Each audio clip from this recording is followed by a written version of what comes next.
യേശുവിൻ്റെ രക്തം പുരണ്ട കുന്തമുനയാണോ രണ്ടാം ലോക മഹായുദ്ധത്തിന് കാരണം?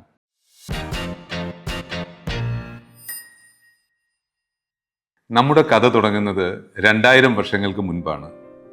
അതിലേക്ക് പോകുന്നതിന് മുൻപ് ഏറെ പഴക്കമൊന്നുമില്ലാത്ത 19-ാം നൂറ്റാണ്ടിൽ ഓസ്ട്രിയയിൽ നടന്ന ഒരു സംഭവം പറയാം. കഥാനായകൻ ഒരു കൗമാരക്കാരൻ പയ്യനാണ്. ചെറുപ്പം മുതൽ അവൻ നന്നായി വരയ്ക്കുമായിരുന്നു. സ്കൂൾ പഠനത്തിന് ശേഷം ചിത്രകല പഠിക്കാൻ പോകണമെന്ന് അവൻ പിതാവിനോട് പറഞ്ഞു. മകനെ തന്നെ പോലെ ഒരു ഗവൺമെൻറ് ഉദ്യോഗസ്ഥനായി കാണാനായിരുന്നു ആ പിതാവിൻ്റെ ആഗ്രഹം.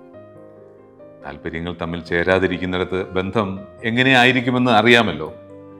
മർക്കടമുഷ്ടി കൊണ്ടും നിസ്സഹകരണം കൊണ്ടും മകനെ തൻ്റെ വഴിക്ക് കൊണ്ടുവരാൻ ആ പിതാവ് ശ്രമിച്ചു. പക്ഷേ മകൻ്റെ ഭാവി എന്തായിത്തീരുമെന്ന് കാണാൻ നിൽക്കാതെ അദ്ദേഹത്തിന് കണ്ണടയ്ക്കേണ്ടതായി വന്നു. ശ്വാസകോശത്തിൽ ഹെമറേജ് ആയിരുന്നു മരണകാരണം. ഏറെ നാൾ കഴിഞ്ഞില്ല, അവൻ്റെ അമ്മയും അവനോട് യാത്ര പറയുന്നു. അമ്മയ്ക്ക് ബ്രസ്റ്റ് ക്യാൻസർ ആയിരുന്നു. അതോടെ ആ കൗമാരക്കാരൻ, അവനപ്പോൾ പ്രായം 18, ഉറ്റവരെ നഷ്ടപ്പെട്ട അവൻ ജന്മദേശം വിട്ട് വിയന്നയിലേക്ക് പോകുന്നു. ലക്ഷ്യമൊന്നേ ഉള്ളൂ, കലാപഠനം. വിയന്നയിലെ അക്കാഡമി ഓഫ് ഫൈൻ ആർട്സ് പ്രശസ്തമാണ്. അവനവിടെ അഡ്മിഷന് ശ്രമിക്കുന്നു.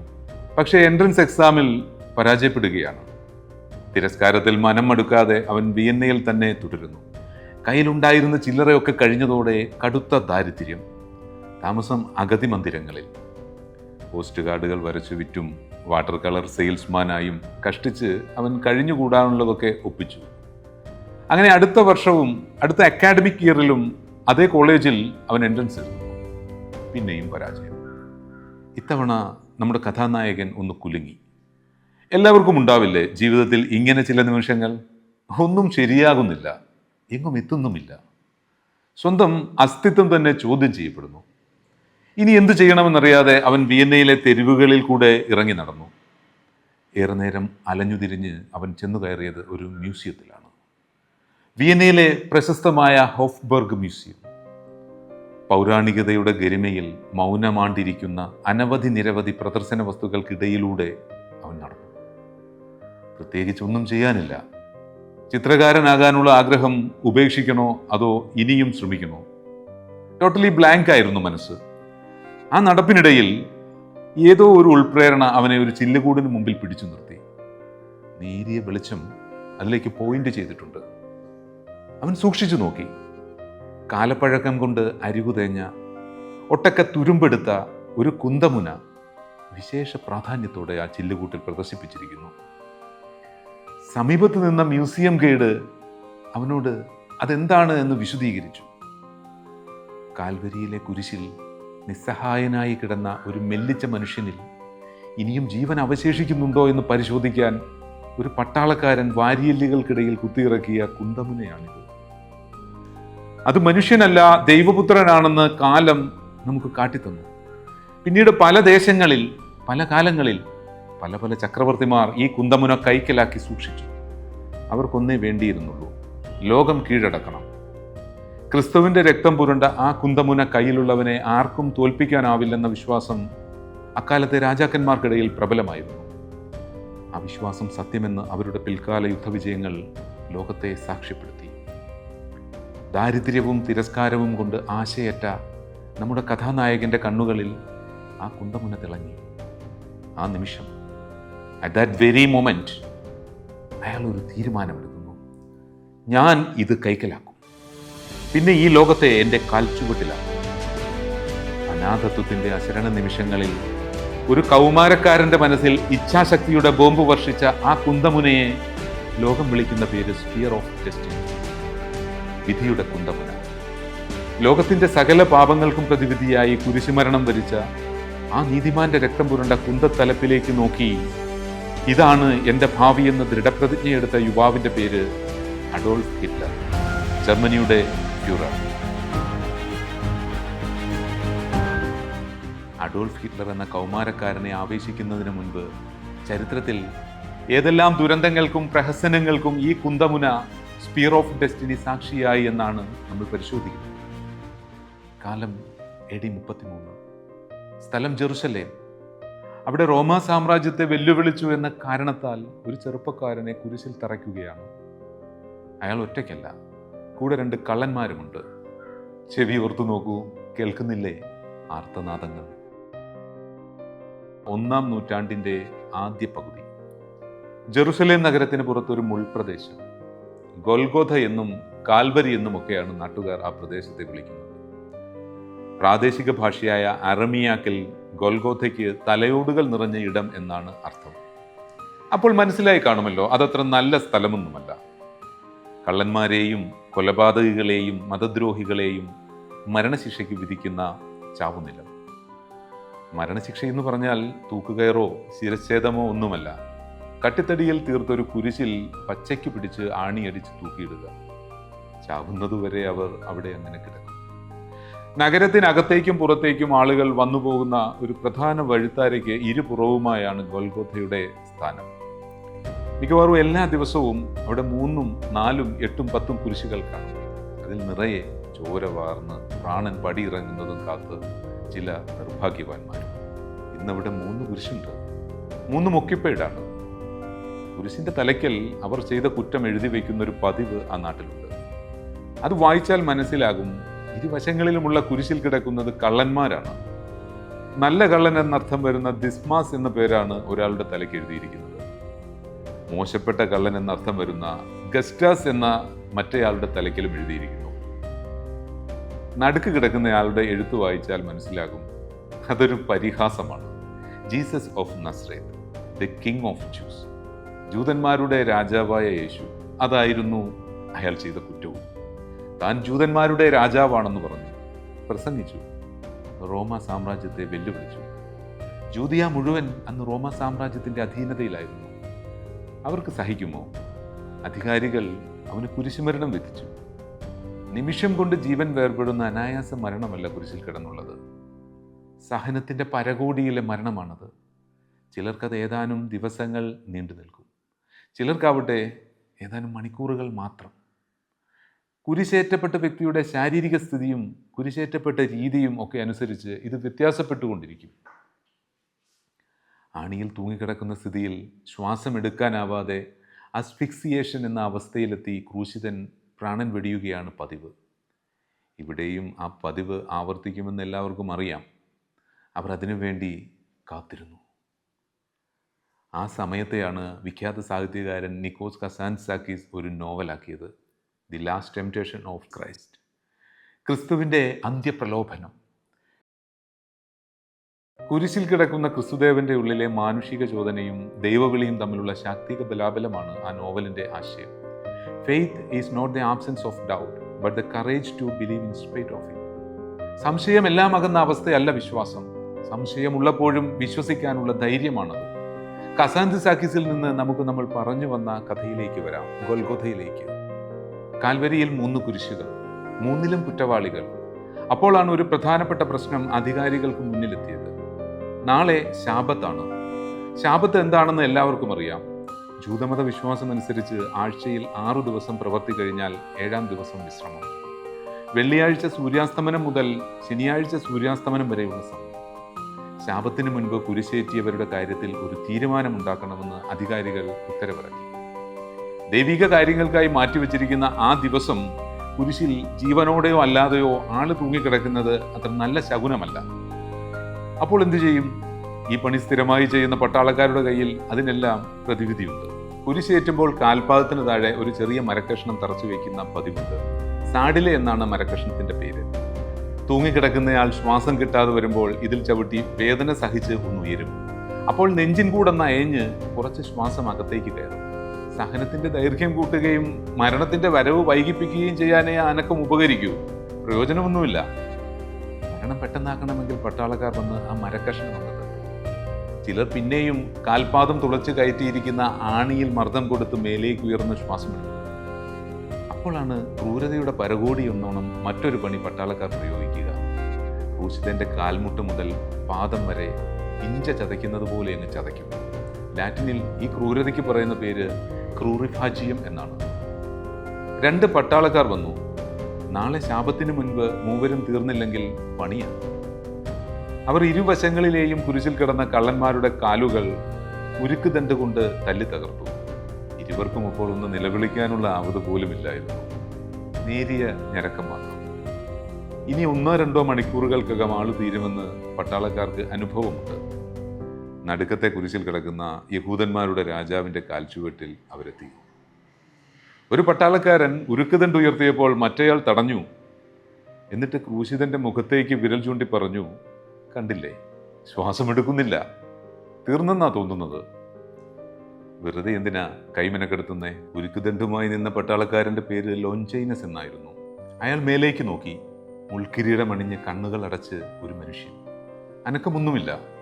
നെഞ്ചിൻ കൂടെ ഉയർന്ന് താഴുന്നില്ല. ഇങ്ങനെ കുറെ നേരം കിടന്നിട്ട് പിന്നെ ഒന്ന് പിടഞ്ഞ് ശ്വാസമെടുക്കുന്ന ചിലരെ ആ പട്ടാളക്കാരൻ കണ്ടിട്ടുണ്ടായിരുന്നു. അങ്ങനെ ഒരു സാധ്യതയും ഇല്ലെന്ന് ഉറപ്പുവരുത്തേണ്ടത് അയാളുടെ ആവശ്യമായിരുന്നു. അയാൾ മെല്ലെ ഇരുമ്പ് ദണ്ട് താഴെ വെച്ച് കുന്തം കയ്യിലെടുത്തു. 7 അടി നീളത്തിൽ കമ്പി, അതിന്മേൽ തിളങ്ങുന്ന വായ്ത്തലയോടെ കുന്തമുന. അയാൾ 1-2 തവണ കണ്ണു തുറച്ചു. തിമിരം മൂടിയ കണ്ണുകളിൽ ഒന്നും വ്യക്തമല്ലായിരുന്നു അയാൾക്ക്. ഒരു വിധത്തിൽ ലോഞ്ചൈനസ് ആ ഹതഭാഗ്യന്റെ 6ാം വാരിക്ക് തൊട്ടു മുകളിലായി കുന്തമുന വെച്ചു. പിന്നെ മെല്ലെ ഒന്ന് തള്ളി. വാരിയലിനിടയിലെ ഇന്റർകോസ്റ്റൽ മസിലുകളിലേക്ക് ആദ്യം അത് കയറി. പിന്നെ ഉരസ്സിനുള്ളിലെ നേർത്ത സ്ഥലമായ പ്ലോറ പിളർന്ന് ശ്വാസകോശത്തിൽ മാരക മുറിവേൽപ്പിച്ചുകൊണ്ട് പെരികാർഡിയത്തിലേക്ക്. അവിടെ നിന്നും നിർമ്മലവും അചഞ്ചലവുമായ ആ പരിശുദ്ധ ഹൃദയത്തിൽ നിറഞ്ഞ തിരുരക്തത്തിൽ കുന്തമുന ചെന്നു. ഇല്ല, അനക്കമൊന്നുമില്ല. ലോഞ്ചൈനസ് കുന്തമുന ഇടത്തും വലത്തും തിരിച്ചു. അപ്പോഴും അനക്കമൊന്നുമില്ല. ആളു തീർന്നെന്ന് അയാൾ മറ്റേ പട്ടാളക്കാരനെ നോക്കി ആംഗ്യം കാട്ടി. കാൽവരി കുന്നിലെ കാരുണ്യമേ, കാവൽ വിളക്കാകുക എന്ന് പിൽക്കാലത്ത് കീർത്തനങ്ങളിൽ വാഴ്ത്തപ്പെട്ട കരുണാമയനാണ് കിടക്കുന്നത്. ആ തിരുമേനിയിലാണ് കുന്തമുന കുത്തിത്തിരിക്കുന്നത്. ലോഞ്ചൈനസ് കുന്തം വലിച്ചൂരിയതും മുറിവായിൽ നിന്ന് കുതിച്ചു ചാടിയ രക്തവും വെള്ളവും അയാളുടെ മുഖത്തേക്ക് തെറിച്ചു. അപ്പോൾ ലോഞ്ചൈനസ് അറിഞ്ഞില്ല, കരൾ പിളരുന്ന വേദനയിലും കരുണാമയൻ തന്നോട് ക്ഷമിച്ചുവെന്ന്.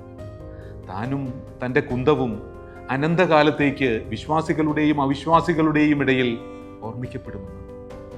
തൻ്റെ കയ്യിലിരിക്കുന്ന ആയുധം വെറുമൊരു കുന്തമല്ല, ലോക ചരിത്രം തന്നെ തിരുത്തി കുറിക്കാൻ പോകുന്ന സ്പിയർ ഓഫ് ഡെസ്റ്റിനിയാണ്. വിശുദ്ധ ബൈബിളിൽ ചില നിർണായക കഥാപാത്രങ്ങൾക്ക് പേരു നൽകപ്പെട്ടിട്ടില്ല എന്നത് നമുക്കറിയാം. അങ്ങനെ പേരില്ലാത്ത ബൈബിൾ കഥാപാത്രങ്ങളിൽ പ്രധാനിയാണ് ക്രിസ്തുവിൻ്റെ 5ാം തിരുമുറിവിന് കാരണക്കാരനായ ഈ റോമൻ പട്ടാളക്കാരൻ ലോഞ്ചൈനസ്. യോഹന്നാന്റെ സുവിശേഷം 19:34 കുരിശിലേറ്റപ്പെട്ട ക്രിസ്തുവിൽ ജീവൻ അവശേഷിക്കുന്നുണ്ടോ എന്ന് പരിശോധിക്കുന്നതിനായി പറയുന്നത്. ഒരു റോമൻ പട്ടാളക്കാരൻ നീണ്ട കുന്തം കൊണ്ട് ഒരു വശത്ത് കുത്തി നോക്കിയെന്നേ പറയുന്നുള്ളൂ. അയാൾക്ക് പേരില്ല. ലോഞ്ചൈനസ് എന്ന പേര് കാണുന്നത് നിക്കോദാമസിന്റെ സുവിശേഷ പുസ്തകത്തിൽ മാത്രമാണ്. ആരായിരുന്നു ഈ ലോഞ്ചൈനസ്? റോമൻ പട്ടാളക്കാരിൽ ഒരു സെഞ്ചൂറിയൻ ആയിരുന്നു അയാൾ. പട്ടാളത്തിൽ അതൊരു തരക്കേടില്ലാത്ത പദവിയാണ്. 100 പട്ടാളക്കാരടങ്ങുന്ന ഒരു ട്രൂപ്പിന്റെ കമാൻഡിംഗ് ഓഫീസർ. പക്ഷെ ചെറിയൊരു പ്രശ്നത്തിൽ പെട്ടു നിൽക്കുകയാണ് അയാളിപ്പോൾ. ഇന്ന് നിസ്സാരമെന്ന് തോന്നുമെങ്കിലും മിഡീവൽ കാലത്ത് ഒരാളുടെ ജീവിതം കഴിഞ്ഞു എന്ന് വിധി എഴുതാൻ പോകുന്ന ഒരു അസുഖം, തിമിരമായിരുന്നു അത്. ഒരു മികച്ച പോരാളിയായിരുന്ന അയാളെ തിമിരം കീഴടക്കി. കണ്ണു കാണില്ലെങ്കിൽ കൈക്കരുത്തുകൊണ്ട് എന്താണ് പ്രയോജനം? അധികാരികൾ അയാളെ പ്രധാന ജോലികളിൽ നിന്നെല്ലാം വിലക്കി. പടക്കുതിരയെ തിരികെ വാങ്ങി പകരം ഒരു ചാവാലിക്കുതിരയെ നൽകി. ശമ്പളം 4-1 കാൽവരിയിൽ പോയി കാവൽ നിന്നോളാൻ പറഞ്ഞു. കുരിശുമരണങ്ങൾ നേരാവണ്ണം നടക്കുന്നുണ്ടോ എന്ന് ഉറപ്പാക്കുക മാത്രമായിരുന്നു ജോലി. ലോഞ്ചൈനസിന് ഡിപ്രഷൻ അടിച്ചു. ഒരിറ്റ് കാഴ്ചയുണ്ട്, അതും കൂടി പോയാൽ എന്താവും തൻ്റെ ഗതിയെന്ന ആകുലതയായിരുന്നു അയാൾക്ക് എപ്പോഴും. അങ്ങനെ ഇരിക്കെയാണ് ആ അത്ഭുതം സംഭവിക്കുന്നത്. കുരിശിൽ കിടക്കുന്ന ക്രിസ്തുവിന്റെ വാരിയലുകൾക്കിടയിലൂടെ കയറി ഹൃദയത്തിൽ ചെന്നു തറച്ച കുന്തമുന അയാൾ വലിച്ചൂരിയ നിമിഷം. മുറിവായിൽ നിന്ന് രക്തവും വെള്ളവും പുറത്തേക്ക് കുതിച്ചു. അത് നേരെ ചിതറിത്തെറിച്ച് വീഴുന്നത് താഴെ ലോഞ്ചൈനസിന്റെ മുഖത്തേക്കാണ്. തുറന്നു പിടിച്ച കണ്ണിലും വീണു രക്തത്തുള്ളികൾ. അയാൾ മുഖം തുടച്ചിട്ട് കണ്ണു തുറന്നു. കൺമുന്നിൽ ഇരുളാണ്ട് പോയിക്കൊണ്ടിരുന്ന പ്രപഞ്ചമിതാ തെളിഞ്ഞു വിലസുന്നു. സംഗതി സത്യമാണോ അതോ സ്വപ്നമാണോ എന്നറിയാൻ അയാൾ കയ്യിലിരുന്ന കുന്തം കാൽപാദത്തിന്മേൽ മെല്ലെ ഒന്ന് അമർത്തി. വേദനിക്കുന്നുണ്ട്. അപ്പോൾ ഇത് സത്യം തന്നെ. തിമിരത്തിന്റെ ഇരുണ്ട തിരശ്ശീല കണ്ണിൽ നിന്ന് അപ്രത്യക്ഷമായിരിക്കുന്നു. അയാൾ കൂടെ നിന്ന പട്ടാളക്കാരന്റെ മുഖത്തേക്ക് നോക്കി. കാൽവരിയിലെ മുൾച്ചെടികളെയും പാറക്കൂട്ടങ്ങളെയും നോക്കി. പിന്നെ തൻ്റെ കയ്യിലിരിക്കുന്ന ചോര പുരണ്ട കുന്തത്തലപ്പിലേക്ക് നോക്കി. വ്യക്തം, എല്ലാം തെളിനീര് പോലെ വ്യക്തം. തികട്ടി വന്ന സന്തോഷത്തിൽ അയാളുടെ കണ്ഠമിടറി, കണ്ണുകൾ നിറഞ്ഞു. അയാൾ നിന്നിടത്ത് തന്നെ മുട്ടുമടക്കി കൈകൾ വായുവിലേക്ക് ഉയർത്തി ഉറക്കെ പറഞ്ഞു, അത്ഭുതം, അത്ഭുതം! യഹൂദന്മാരുടെ രാജാവിത അത്ഭുതം പ്രവർത്തിച്ചിരിക്കുന്നു. ക്രൂശിതനായ ക്രിസ്തുവിൻ്റെ ആദ്യ അത്ഭുതത്തിന് പാത്രമായ ആ പട്ടാളക്കാരനെ കുറിച്ച് പിന്നീട് യാതൊന്നും ബൈബിളിൽ പറയുന്നില്ല. പക്ഷേ ചരിത്രകാരന്മാർ പല സുവിശേഷ പുസ്തകങ്ങളിൽ നിന്നായി ലോഞ്ചൈനസിനെ കണ്ടെത്തിയിട്ടുണ്ട്. തിമിരം മാറിയതോടെ അയാളുടെ കണ്ണു മാത്രമല്ല അകക്കണ്ണും തെളിഞ്ഞു. അയാൾ ഒരു സുവിശേഷകനായി മാറി. കാലം അയാളെ വിശുദ്ധന്മാരുടെ പദവിയിലേക്ക് ഉയർത്തി. നമുക്ക് ആ കഥയിലേക്ക് പോകണ്ട. ലോഞ്ചൈനസിൻ്റെ കയ്യിലിരുന്ന കുന്തം, ആ കുന്തത്തിൻ്റെ കഥയാണ് നമുക്കറിയേണ്ടത്. അതെങ്ങനെ സാമ്രാജ്യങ്ങളുടെ അതിർത്തികൾ നിർണയിച്ചു, അതെങ്ങനെ മഹായുദ്ധങ്ങൾക്ക് കാരണമായി. ആ കഥ തുടങ്ങുന്നത് കോൺസ്റ്റന്റൈൻ ഒന്നാമൻ ചക്രവർത്തിയിൽ നിന്നാണ്. അപ്പോഴേക്കും കാൽവരിയിലെ കുരിശുമരണം കഴിഞ്ഞ് 4 നൂറ്റാണ്ട് കഴിഞ്ഞിരുന്നു.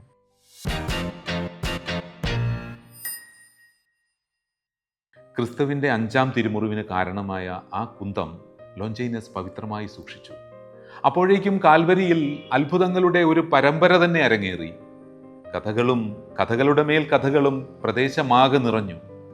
പിൽക്കാലത്ത് ലോകമാകെ പടർന്നു പന്തലിക്കാൻ പോകുന്ന ഒരു മതത്തിന്റെ ബീജാപാപം അവിടെ നടന്നു കഴിഞ്ഞിരുന്നു. അപ്പോഴേക്കും സുവിശേഷകനായ ലോഞ്ചൈനസ് ആ കുന്തം, അതപ്പോൾ അറിയപ്പെട്ടിരുന്നത് ഹോളി ലാൻസ് എന്നായിരുന്നു, ആ കുന്തം ലോഞ്ചൈനസ് കുടുംബത്തിന്റെ സ്വകാര്യ നിധിയായി സൂക്ഷിച്ചു. തലമുറകൾ പലതു കഴിഞ്ഞു, നൂറ്റാണ്ടുകൾ മാറി മാറി വന്നു.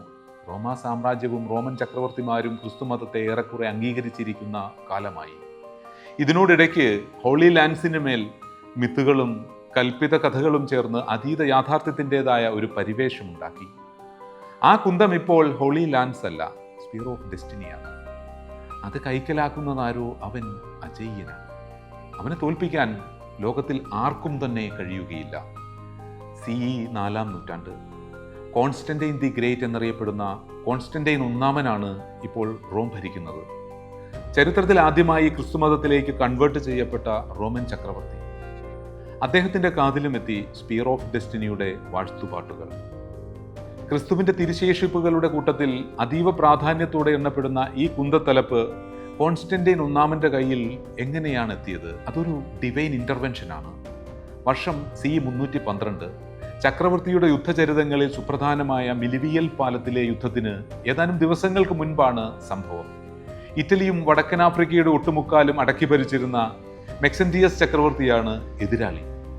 മെക്സെന്റിയസിന്റെ യുദ്ധവൈഭവവും സേനാബലവും ചാരന്മാരിൽ നിന്ന് അറിഞ്ഞ കോൺസ്റ്റന്റൈൻ അല്പം സന്ദേഹത്തോടെയാണ് അന്ന് ഉറങ്ങാൻ പോയത്. ഉറക്കത്തിൽ അദ്ദേഹം ഒരു സ്വപ്നം കണ്ടു. വിചിത്രമായൊരു സിംബൽ തൻ്റെ തലയ്ക്കു മീതെ നിന്ന് കറങ്ങുന്നു. ഉറക്കമുണർന്ന ചക്രവർത്തി തൻ്റെ മാതാവിനെ ചെന്ന് കണ്ട് തനിക്കുണ്ടായ സ്വപ്നം വിശദീകരിച്ചു. ഹെലേന എന്നായിരുന്നു രാജമാതാവിൻ്റെ പേര്. സ്വപ്നങ്ങൾക്ക് വ്യാഖ്യാനം ചമയ്ക്കുന്നതിൽ വിദഗ്ധയായിരുന്നു ഹെലേന. മകന്റെ വിശദീകരണം കേട്ട അവർ ആശ്വസിച്ചു.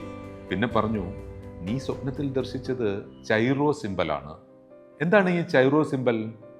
ഗ്രീക്ക് ഭാഷയിൽ ക്രൈസ്റ്റ് എന്നെഴുതുമ്പോൾ ആദ്യത്തെ 2 അക്ഷരങ്ങൾ പ്രത്യേക രീതിയിൽ എഴുതുന്നതാണത്. അത് ശുഭസൂചകമാണ്. പക്ഷേ സ്വപ്നത്തിൽ അത് കടന്നു വന്നതിൻ്റെ സാങ്കത്യം എന്താണ്? അതും രാജമാതാവ് വിശദീകരിച്ചു. മെക്സെന്റിയസുമായി ഏറ്റുമുട്ടുന്നതിന് മുൻപ് കയ്യിലുള്ള ആയുധങ്ങളുടെ കൂട്ടത്തിൽ ഒന്നുകൂടി ഉണ്ടാവണം, സ്പിയർ ഓഫ് ഡെസ്റ്റിനി. രാജമാതാവിൻ്റെ ചേംബറിൽ നിന്ന് പുറത്തിറങ്ങുന്ന കോൺസ്റ്റന്റൈൻ ചക്രവർത്തിയുടെ നിശ്ചയദാർഢ്യം സ്ഫുരിക്കുന്ന കണ്ണുകളാണ് നിങ്ങളിപ്പോൾ കാണുന്നത്. ഇനി കാണാൻ പോകുന്നത് ഒരു അതിവിശാല ദൃശ്യമാണ്. നോർത്ത് റോമിൽ ടൈബർ നദിക്ക് കുറുകെ കെട്ടിയ മിലിവിയൽ കരിങ്കൽ പാലത്തിൽ നടക്കുന്ന രക്തരൂക്ഷിത യുദ്ധത്തിൻ്റെ ദൃശ്യം. ആ യുദ്ധത്തിൽ കോൺസ്റ്റന്റൈൻ ഒന്നാമൻ മെക്സെന്റിയസിനെ പരാജയപ്പെടുത്തുന്നു. പരാജയപ്പെട്ട ചക്രവർത്തി നദിയിൽ ചാടി ആത്മാഹുതി ചെയ്തു. വിജയിയുടെ വിരിഞ്ഞ മാറോടെ കീഴടക്കിയ ഭൂഭാഗങ്ങളിലേക്ക് അശ്വാരൂഢനായി നീങ്ങിയ ആ ചക്രവർത്തിയുടെ കയ്യിൽ അസാധാരണമായ ഒരു കുന്തം തിളങ്ങി. അത് മറ്റൊന്നുമായിരുന്നില്ല, സ്പിയർ ഓഫ് ഡെസ്റ്റിനി ആയിരുന്നു. കോൺസ്റ്റന്റൈൻ ചക്രവർത്തിയുടെ വീരചരിതങ്ങളിൽ ഇതിലധികമൊന്നും സ്പിയർ ഓഫ് ഡെസ്റ്റിനിയുമായി ബന്ധപ്പെട്ട കഥകൾ പറയുന്നില്ല. പക്ഷേ ഇതേ നൂറ്റാണ്ടിൽ മറ്റൊരു ചക്രവർത്തി വരും. സ്പിയർ ഓഫ് ഡെസ്റ്റിനിയുടെ കരുത്തിൽ ലോകം കീഴടക്കിയ കഥയല്ല ആ ചക്രവർത്തിയുടെ ചരിതം പറയുക. പകരം ഭരണ നേതൃത്വത്തിന്മേൽ സഭ കോയ്മ സ്ഥാപിക്കുന്ന കഥയാണ്. അത് നമ്മൾ ഇന്നു കാണുന്ന മതവും ഭരണ നേതൃത്വവും ഒന്നായി മനുഷ്യത്വ വിരുദ്ധ നിലപാടുകൾ സ്വീകരിക്കുന്ന അവിശുദ്ധ ബാന്ധവമല്ല. പകരം മനുഷ്യത്വം എന്തെന്ന് ചക്രവർത്തിയോട് സഭ ഉദ്ഘോഷിക്കുന്ന ഉജ്ജ്വല ചരിത്ര നിമിഷമാണ്.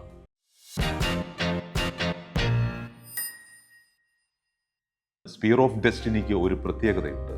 ചരിത്രത്തിൽ ഇടയ്ക്കിടെ പൊന്തി വന്ന് തല കാണിച്ചിട്ട് അത് വിസ്മൃതിയിലേക്ക് മടങ്ങും. പക്ഷെ ഈ 4-ാം നൂറ്റാണ്ടിൽ 2 ചക്രവർത്തിമാർ ഈ വിശുദ്ധ തിരുശേഷിപ്പിന്റെ അഭൗമ ശക്തിയിൽ വിശ്വാസമർപ്പിച്ച് ലോകം കീഴടക്കാൻ ഇറങ്ങി തിരിച്ചതായാണ് ചരിത്രം പറയുന്നത്. കോൺസ്റ്റന്റൈൻ്റെ കാലം കഴിഞ്ഞ് പിന്നെ അത് കണ്ടെടുക്കുന്നത് അരനൂറ്റാണ്ടിന് ശേഷം അന്ത്യോക്യയിലാണ്, അതായത് ഇപ്പോഴത്തെ തുർക്കി. ഈഗേറിയ എന്ന കന്യാസ്ത്രീ എഴുതിയ ദി പിൽഗ്രിമേജ് ഓഫ് ഈഗേറിയ എന്ന C381 ട്രാവൽ ഡയറിയിൽ ഇത് രേഖപ്പെടുത്തിയിട്ടുണ്ട്. അന്ത്യോക്യയിൽ ഒരു ചാപ്പൽ പൊളിച്ചു പണിയുമ്പോൾ ലഭിച്ച വിശുദ്ധ പൗരാണിക അവശിഷ്ടങ്ങൾക്കിടയിലായിരുന്നു സ്പിയർ ഓഫ് ഡെസ്റ്റിനി. അപ്പോൾ കീഴ്വഴക്കമനുസരിച്ച് അതെല്ലാം കോൺസ്റ്റന്റിനോപ്പിളിലേക്ക് കൊണ്ടുവന്നു. ഈസ്റ്റേൺ റോമൻ സാമ്രാജ്യം അപ്പോൾ തിയോഡോസിയസ് ഒന്നാമന്റെ ഭരണത്തിലാണ്. നിരന്തര യുദ്ധങ്ങളാലും ആഭ്യന്തര കലാപങ്ങളാലും സാമ്രാജ്യം ക്ഷയോന്മുഖമായ ചരിത്രഘട്ടത്തിലാണ് ഈ സുപ്രധാന പുരാവസ്തുക്കളുടെ കണ്ടെത്തൽ നടക്കുന്നത്. അവ തിയോഡോസിയസിന്റെ കൊട്ടാരത്തിലേക്ക് കൊണ്ടുവരുന്നു. പുരാവസ്തുക്കളെപ്പറ്റി വിശദമായി പഠിച്ച പണ്ഡിതന്മാർ രാജാവിന് റിപ്പോർട്ട് കൊടുക്കുന്നു. ഇതൊരു ദൈവീകമായ ഇടപെടലാണ്. സാമ്രാജ്യ സ്ഥാപകനായ കോൺസ്റ്റന്റൈൻ ചക്രവർത്തിക്ക് യുദ്ധവിജയങ്ങൾ സമ്മാനിച്ച ആ യുദ്ധം, സ്പിയർ ഓഫ് ഡെസ്റ്റിനി, അതിനി തിയോഡോസിയസിന് സ്വന്തം. Sphere of ഡെസ്റ്റിനിക്ക് ഉടയവനായതോടെ തിയോഡോസിയസ് യുദ്ധവിജയങ്ങളുടെ തമ്പുരാനായി. വാലന്റീനിയൻ രണ്ടാമനെ സ്ഥാനഭ്രഷ്ടനാക്കി റോമിന്റെ പടിഞ്ഞാറൻ ഭാഗങ്ങൾ കീഴടക്കിയ മാഗ്നസ് മാക്സിമസിനെതിരെയായിരുന്നു ആദ്യത്തെ യുദ്ധം, ബാറ്റിൽ ഓഫ് പൊയറ്റോവിയോ. ഏറെ നാൾ നീണ്ടുനിന്ന ആ യുദ്ധത്തിൽ സ്പിയർ ഓഫ് ഡെസ്റ്റിനി തിയോഡോസിയസിന് വിജയം നേടിക്കൊടുത്തു. മാഗ്നസ് മാക്സിമസിനെ തിയോഡോസിയസ് ചക്രവർത്തി ശിരച്ഛേദം ചെയ്തു. തുടർന്നങ്ങോട്ട് ഗോഥിക് യുദ്ധം, ഫ്രിജിഡസ് യുദ്ധം, സെർമാറ്റിയൻ യുദ്ധം, പേർഷ്യൻ യുദ്ധം എന്നിങ്ങനെ എപ്പേർ പുകൾപ്പെട്ട യുദ്ധവിജയങ്ങൾ. അതിനിടയിൽ ഒരു അതിദാരുണ സംഭവമുണ്ടായി. വലിപ്പത്തിൽ 2ാമത്തെ റോമൻ നഗരമായ ടെസലോണിക്കയിൽ നടന്ന ആഭ്യന്തര കലാപത്തിൽ ഒരു റോമൻ ഓഫീസർ കൊല്ലപ്പെടുന്നു. കലിപൂണ്ട ചക്രവർത്തി നഗരത്തിലെത്തി 7000-ഓളം നഗരവാസികളെ നിരത്തി നിർത്തി ശിരച്ഛേദം ചെയ്തു. അതിൽ സ്ത്രീകളുണ്ടായിരുന്നു, കുട്ടികളുണ്ടായിരുന്നു, വൃദ്ധന്മാരുണ്ടായിരുന്നു. ആദ്യം കണ്ണിൽപ്പെട്ടവരെ എല്ലാം പിടിച്ച് നിരത്തി നിർത്തി തലവെട്ടുക എന്നതായിരുന്നു ക്രമം. ചക്രവർത്തിയുടെ കണ്ണിൽ ചോരയില്ലാത്ത നടപടിക്കെതിരെ ആരും ഒരക്ഷരം ഉരിയാടിയില്ല. കാലം അങ്ങനെയല്ലേ, ആരാണ് ചോദിക്കുക? പക്ഷെ ഒരാൾ ചോദിച്ചു. ചോരയുടെ കണക്ക് പറഞ്ഞു. അതൊരു പാതിരിയായിരുന്നു, ബിഷപ്പ് ആംബ്രോസ് ഓഫ് മിലാൻ.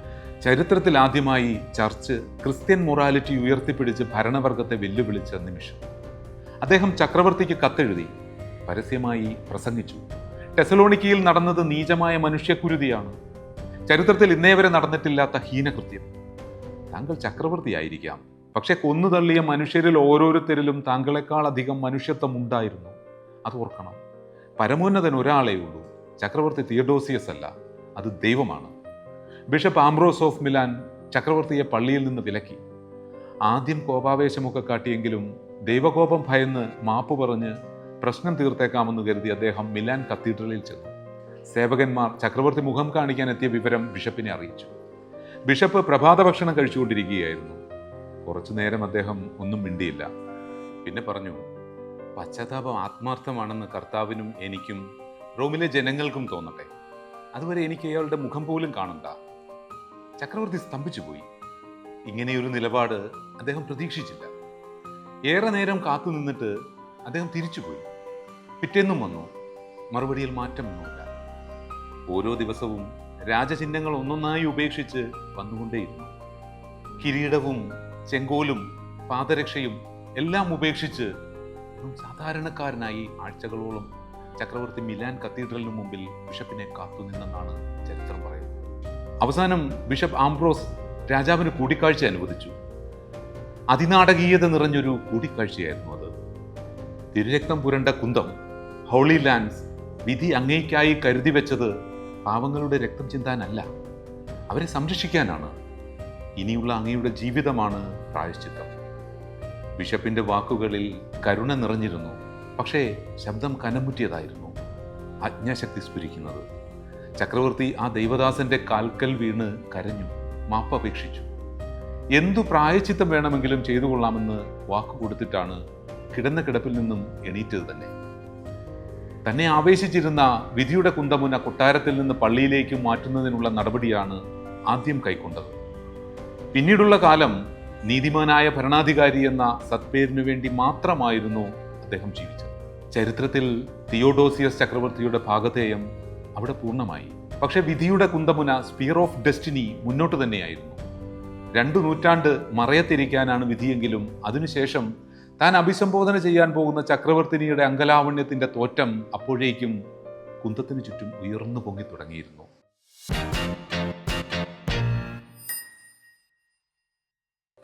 തിയോഡോസിയസ് ചക്രവർത്തി ചരിത്രമായിട്ട് 2 നൂറ്റാണ്ട് കഴിഞ്ഞു. ഇത് 6-ാം നൂറ്റാണ്ടാണ്. ലോകത്തിന്റെ എല്ലാ വഴികളും ചെന്നെത്തിയിരുന്ന റോമാ സാമ്രാജ്യം കിഴക്കും പടിഞ്ഞാറുമായി വിഭജിക്കപ്പെട്ടു. സി 476 റോമുലസ് അഗസ്റ്റുലസ് സ്ഥാനഭ്രഷ്ടനായതോടെ ഇതിൽ പടിഞ്ഞാറൻ റോമൻ സാമ്രാജ്യം നാമാവശേഷമായി. പക്ഷെ വരാൻ പോകുന്ന 1000 വർഷങ്ങളിലേക്ക് സി 1453 ഓട്ടോമൻ തുർക്കുകൾക്ക് കീഴടങ്ങുന്നതുവരെ കിഴക്കൻ റോമൻ സാമ്രാജ്യം പ്രബലമായിരുന്നു. പിൽക്കാലത്ത് ചരിത്രകാരന്മാർ ആ സാമ്രാജ്യത്തെ, അതായത് കിഴക്കൻ റോമൻ സാമ്രാജ്യത്തെ വിളിച്ച പേര് ബൈസന്റൈൻ എന്നായിരുന്നു. കിഴക്കൻ റോമിന്റെ അതിർത്തികൾ വിശാലമാക്കാൻ 6-ാം നൂറ്റാണ്ടിൽ ആ രാജവംശത്തിൽ ഒരു യുദ്ധവീരൻ പിറവി കൊണ്ടു. ചരിത്രം അവന് ജസ്റ്റിനിയൻ ഒന്നാമൻ എന്ന് പേരു നൽകി. അതെ, നമ്മൾ 1-ാം നൂറ്റാണ്ട് മുതൽ പിന്തുടരുന്ന സ്പിയർ ഓഫ് ഡെസ്റ്റിനിക്ക് ഉടയവനാകാൻ പോകുന്നത് ഇനി ഈ ബൈസന്റൈൻ ചക്രവർത്തിയാണ്, ജസ്റ്റിനിയൻ ഒന്നാമൻ. റോമൻ ജനതയ്ക്ക് നിരാശയുടെ കാലമായിരുന്നു അത്. ഒരു കാലത്ത് ലോകത്തിൽ ഏറ്റവും സമ്പന്നവും ശക്തവുമായിരുന്ന സാമ്രാജ്യത്തിന്റെ അതിരുകൾ ചുരുങ്ങിക്കൊണ്ടിരിക്കുന്നു. പുതിയ ചക്രവർത്തി ജസ്റ്റിനിയൻ ഒന്നാമൻ പ്രേമലോലുപനായി ദിവാസ്വപ്നം കണ്ടു നടക്കുന്നു. ഒരു ചക്രവർത്തിയെ പോലും ദിവാസ്വപ്നത്തിൽ തളച്ചിടാൻ തക്ക മാദകത്തിടമ്പ് ആരായിരിക്കും? ആളുകൾ ചോദിക്കാൻ തുടങ്ങി. അതിനുത്തരമറിഞ്ഞപ്പോൾ ചോദ്യങ്ങളെല്ലാം തനിയെ പിൻവാങ്ങി. റോമിലെ ഏറ്റവും പ്രശസ്തയായ നാടകനടിയും അഭിസാരികയുമായിരുന്ന തിയോഡോറയായിരുന്നു ചക്രവർത്തിയുടെ പ്രേമധാമം. ചക്രവർത്തിയല്ലേ, പെട്ടുപോയതായിരിക്കാം. അല്ലെങ്കിൽ ചക്രവർത്തിമാർക്ക് അത്തരത്തിലൊരു നിയോഗം പൊതുവെ കാണാറുള്ളതാണല്ലോ. മിഴിമുന കൊണ്ട് മയക്കി നാഭിയാകും കുഴിയിലുരുട്ടി മറിപ്പതിനൊരുങ്ങി കിഴിയുമെടുത്തു വരുന്ന മംഗമാർദ്ദൻ വഴികളിലിട്ട് വലയ്ക്കൊല മഹേശ. ഇത് ശ്രീനാരായണ ഗുരുവിന്റെ വരികളാണ്. അറിയാമായിരുന്നുവെങ്കിൽ ചക്രവർത്തി ഈ വരികൾ മൂളിപ്പോകുമായിരുന്നു. എങ്കിലും അതേ അർത്ഥം വരുന്ന കവിതകൾ പലതും ചക്രവർത്തിയും വേണ്ടപ്പെട്ടവരും അങ്ങോട്ടും ഇങ്ങോട്ടുമെല്ലാം ഓതി നോക്കി. രാജഗുരു രക്തശുദ്ധിയെക്കുറിച്ചുള്ള പ്രബന്ധങ്ങൾ ഇടയ്ക്കും തലയ്ക്കും ചക്രവർത്തിയെ വായിച്ചു കേൾപ്പിച്ചു. ചക്രവർത്തി പിന്മാറാൻ കൂട്ടാക്കുന്നില്ല. ബന്ധം കൂടുതൽ കൂടുതൽ ദൃഢതരമാകുന്നു. അവർ വിവാഹം കഴിക്കുന്നു. ചക്രവർത്തിയുടെ കാര്യത്തിൽ ഇനി കൂടുതലൊന്നും പ്രതീക്ഷിക്കാനില്ലെന്ന് നാട്ടുകാർ വിധിയെഴുതി. പക്ഷെ അവിടെ മുതലായിരുന്നു അത്ഭുതങ്ങൾ സംഭവിച്ചത്. രാജഭരണത്തിൽ പുതിയ ചക്രവർത്തിനി ഇടപെട്ടു തുടങ്ങി. അതോടെ നാശോന്മുഖമായ സാമ്രാജ്യം പുരോഗതിയിലേക്ക് കുളം പിടിച്ചു. ചക്രവർത്തിനിയുടെ 2 പ്രധാന പരിഷ്കാരങ്ങൾ സാമ്രാജ്യത്തിന്റെ ഭാവിയെ തന്നെ മാറ്റിക്കുറിക്കാൻ പോകുന്നതായിരുന്നു. റോമൻ സൈന്യത്തിന്റെ തലപ്പത്തേക്ക് ബെലിസാറിയസ് എന്ന ജനറലിനെ നിയമിക്കുകയായിരുന്നു തിയോഡോറയുടെ 1ാമത്തെ പരിഷ്കാരം. ആരായിരുന്നു ഈ ബെലിസാറിയസ്? ചക്രവർത്തിനിയുടെ ഏറ്റവും അടുത്ത കൂട്ടുകാരിയായ ആന്റോനിനയുടെ ഭർത്താവ്. ഈ ആന്റോനിനയും തിയഡോറയും ഒരുമിച്ച് ഒരേ തിയേറ്ററിലായിരുന്നു അഭിനയം പഠിച്ചതും അരങ്ങത്തു കയറിയതും. 1ാമത്തെ പരിഷ്കാരം സൈന്യത്തിന് കരുത്തു പകരുന്നതാണെങ്കിൽ 2ാമത്തേത് ഓരോ പടയാളിയുടെയും ഉൾക്കരുത്തിനെ ഊറ്റം കൊള്ളിക്കുന്നതിനുള്ളതായിരുന്നു. അതെന്തായിരുന്നു ആ 2ാം പരിഷ്കാരം? 2 നൂറ്റാണ്ടിന് മുൻപ് തിയോഡോസിയസ് ചക്രവർത്തി സ്വന്തം ആത്മാവിന് മുറിവേറ്റ നാളിൽ കൈയൊഴിഞ്ഞ വിധിയുടെ കുന്തമുന, സ്പിയർ ഓഫ് ഡെസ്റ്റിനി, അത് ഗ്രേറ്റ് പാലസ് ഓഫ് കോൺസ്റ്റാന്റിനോപ്പിളിലേക്ക് കൊണ്ടുവരികയായിരുന്നു. അതായിരുന്നു 2ാമത്തെ പരിഷ്കാരം. ചരിത്ര പുസ്തകങ്ങളിൽ വെറുമൊരു പേര് മാത്രം അവശേഷിച്ച് വിസ്മൃതിയിൽ ആണ്ടുപോയേക്കാവുന്ന നിലയിൽ നിന്ന് ജസ്റ്റിനിയൻ 1ാമൻ ചക്രവർത്തിയെ മഹായോദ്ധാക്കളുടെ നിലയിലേക്ക് ഉയർത്തിയത് ഈ 2 തീരുമാനങ്ങളാണ്. പ്രധാനമായും 2ാമത്തെ തീരുമാനം. ബെലിസാറിയസിന്റെ ജനറലായുള്ള നിയമനം പക്ഷപാതപരമായിരുന്നുവെങ്കിലും നിയമിച്ചത് അർഹനായ ഒരാളെ തന്നെ ആയിരുന്നുവെന്ന് പിൽക്കാല റോമൻ യുദ്ധവിജയങ്ങൾ സാക്ഷ്യപ്പെടുത്തുന്നു. പ്രതാപം കെട്ടുനിന്ന സമയത്ത് കൈവിട്ടുപോയ ഭൂഭാഗങ്ങൾ ഒന്നൊന്നായി റോമിനോട് ചേർന്നു. ആദ്യം വടക്കൻ ആഫ്രിക്ക, പിന്നെ ഇറ്റലി, സാർഡീനിയ, ബാലറിക് ദ്വീപുകൾ, അങ്ങനെ കൈവിട്ടുപോയ ടെറിട്ടറികൾ ഒന്നൊന്നായി റോമിനോട് ചേർന്നു. ബെലിസാറിയസിന്റെ യുദ്ധ നൈപുണ്യം, ജസ്റ്റിനിയൻ ചക്രവർത്തിയുടെ അചഞ്ചലമായ തീരുമാനങ്ങളും തിയഡോറ ചക്രവർത്തിനിയുടെ ബുദ്ധിയും, പിന്നെ സ്പിയർ ഓഫ് ഡെസ്റ്റിനിയും. അസാധ്യമായൊരു കോമ്പിനേഷൻ ആയിരുന്നു അത്. പക്ഷെ ആ സഖ്യം അധികകാലം നീണ്ടു നിന്നില്ല. അർബുദം ചക്രവർത്തിനിയെ തേടിയെത്തിയതും പിടിമുറുക്കിയതും പെട്ടെന്നായിരുന്നു. സാമ്രാജ്യത്തിലെ അതിപ്രശസ്തരായ ഭിഷഗ്വരന്മാർ കൊട്ടാരത്തിൽ തമ്പടിച്ച് ചികിത്സിച്ചു. രക്ഷയില്ലെന്ന് കണ്ടപ്പോൾ മാന്ത്രിക ചികിത്സകൾ പരീക്ഷിച്ചു. അതും ഫലിച്ചില്ല. ചക്രവർത്തിനി തിയഡോറ വിടവാങ്ങി. ചക്രവർത്തിനിയുടെ അപ്രതീക്ഷിതമായ മരണം ജസ്റ്റീനിയൻ ഒന്നാമൻ്റെ നില തെറ്റിച്ചു. അയാളുടെ ദുഃഖാചരണം അസാധാരണമാവണ്ണം ദൈർഘ്യമേറിയതായിരുന്നു. അയാൾ രാജ്യകാര്യങ്ങളിൽ ശ്രദ്ധിക്കാതെയായി. അങ്ങനെ വരുമ്പോൾ സ്വാഭാവികമായും അധികാര കേന്ദ്രങ്ങളിൽ പല സ്ഥാപിത താല്പര്യക്കാർ കയറിക്കൂടുമല്ലോ. അങ്ങനെ കയറിക്കൂടിയ ചില ഉപജാപകർ ചക്രവർത്തിയെ പാട്ടിലാക്കി. ചക്രവർത്തി ദുഃഖാചരണത്തിൽ മുഴുകിയ സമയത്ത് രാജ്യകാര്യങ്ങൾ വേണ്ടും വണ്ണം നോക്കി നടത്തിയത് ബെലിസാറിയസ് ആയിരുന്നു. ബെലിസാറിയസിന്റെ വർദ്ധിച്ചു വരുന്ന ജനപ്രീതിയെ ചക്രവർത്തിക്കെതിരെയുള്ള പടയൊരുക്കമായി ഉപജാപകർ വ്യാഖ്യാനിച്ചു. അപ്പോഴേക്കും പാരനോയിയ ചക്രവർത്തിയെ കീഴടക്കിയിരുന്നു. എല്ലാവരെയും ഭയം, സംശയം, പിന്നെ ചക്രവർത്തിയുടെ ചെയ്തികളെല്ലാം യുക്തിക്ക് നിരക്കാത്തതായിരുന്നു. ബെലിസാറിയസിനെ രാജ്യദ്രോഹം ആരോപിച്ച് അറസ്റ്റ് ചെയ്തു. വിചാരണ ചെയ്ത് ശിക്ഷ വിധിച്ചു. കണ്ണ് രണ്ടും ചൂഴ്ന്നെടുക്കാനായിരുന്നു വിധിച്ചത്.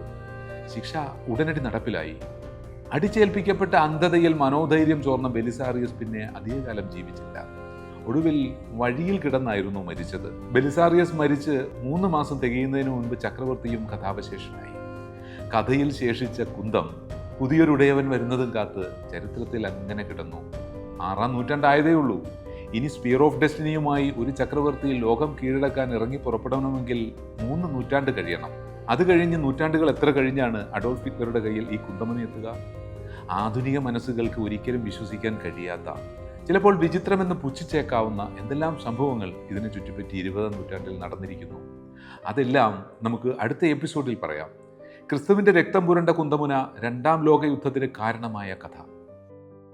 ആരാലും ശ്രദ്ധിക്കപ്പെടാതെ കിടക്കുന്ന ചരിത്ര സന്ദർഭങ്ങളെപ്പറ്റി നമുക്ക് ഇനിയും സംസാരിക്കാം. ആവോളം കഥകൾ പറയാം. നന്ദി ഒരിക്കൽ കൂടി.